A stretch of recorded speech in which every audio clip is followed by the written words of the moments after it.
Let's give a warm welcome to Marcel Duchamp, an artist known for his anti-art and considered one of the greatest artists of the 20th century. Bonjour, Monsieur Duchamp. Bonjour, brother. Monsieur Duchamp, I believe most people are impressed with your work, Fountain. In 1917, you sent a urinal as a ready-made art to the American Society of Independent Artists exhibition, which became a milestone in modern art history. And I just want to know, do you really think the urinal is also a work of art? Why not? Art can be anything. As far as I know, in 1912, your nude descending a staircase was rejected from the Cubist exhibition in Paris. Was this a significant reason for you to oppose the mainstream art of the time? To be precise, it was an opportunity for me to rethink art. So, did you start opposing traditional art from then on? Adding a beard to the smiling Mona Lisa? Randomly picking up anything from life? A shovel, a comb, or even a urinal?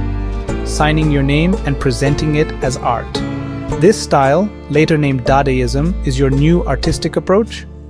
Actually, I'm not interested in the word art because I've lost faith in it. Today, there's too much unnecessary affection for art in the world. Whether it's traditional or modern art, it ultimately becomes an authority that dominates and enslaves people, depriving them of spiritual freedom. What are you trying to express? Well, what I mean is that art is nothing special and is not worth our admiration. You see, fundamentally, I don't believe in the creative function of artists. He is just like any other person. He works to do something, so does a businessman. Do you understand? Well, that makes sense.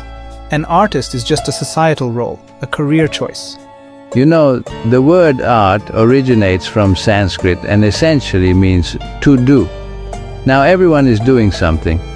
Whatever you do can be seen as creative labor, and whoever you are, you can consider yourself an artist. In the latter half of your life, you gave up artistic creation and studied chess instead. Is this also a kind of artistic act? Or, as Boyce said, is it mystifying with silence? I would say, my best work is my life. If you wish to see it that way, my art can be living, right? Every second and every breath is a piece of work that neither appeals to vision nor the brain. Art isn't above life, it's a behavior in life. Your perspective sounds very zen. However, without art pieces, can one still be an artist? I now believe the state of the artist is more important than his art. I don't expect anything and I don't need anything. Expectation is a form of need, a result of need. This situation doesn't exist for me, because I haven't done anything for a long time, and I feel good about it.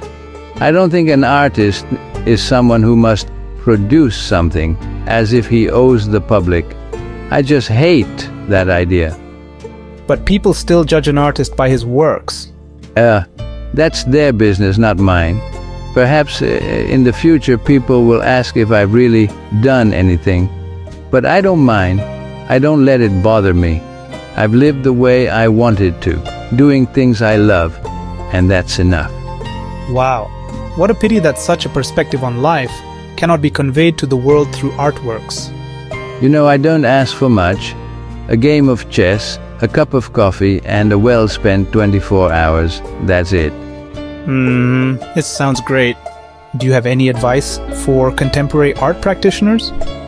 I don't really have any advice. If I had to say something, I think everyone shouldn't view art so highly.